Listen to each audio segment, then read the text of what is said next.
der Panzerknacker.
Ich bin der Panzerknacker.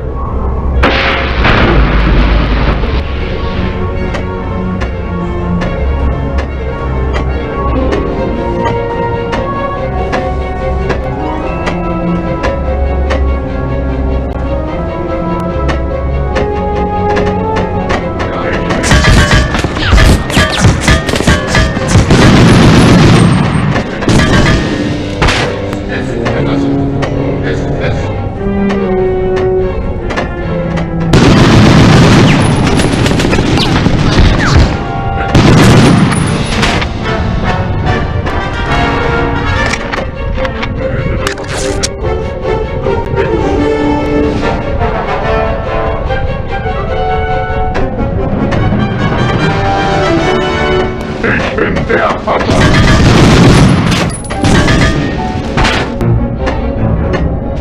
Ich bin der Panzerknacker.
Yeah, you lose your name, your family will never know, you lose all your friends, you have nobody, and if you are arrested, we don't know you.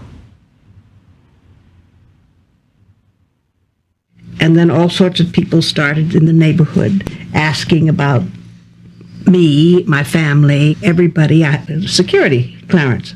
It was worth every minute of it, I think, and I hope that people realize how important the women were in the OSS effort.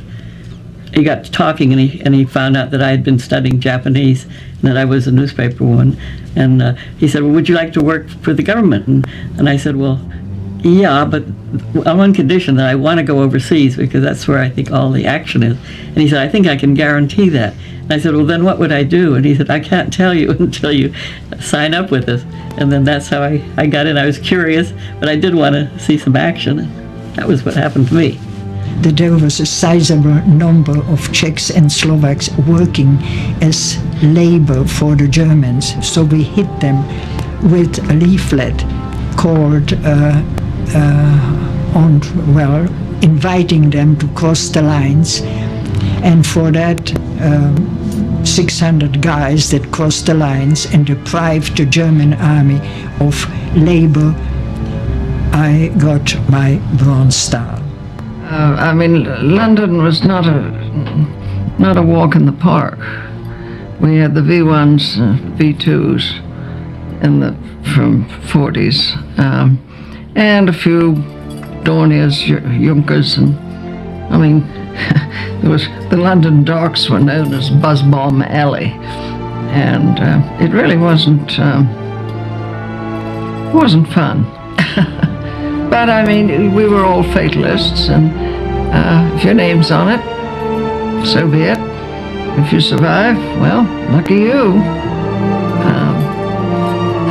The story was, if you heard a V2, chances are you'd survive. If you didn't, it didn't matter anyway, because you'd be gone. The V1s were nasty. They really were. Very nasty. You all didn't have those, did you? No.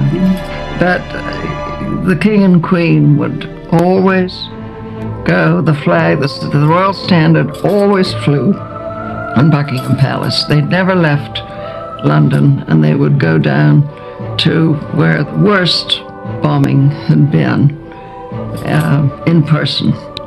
And what a morale builder. And so would Churchill. Believe you me, the war plans, I think I'm right in saying, the German war plans are America was next. The U-boats were all ready, and if that had happened, you'd all be speaking German on one coast and Japanese on the other, probably.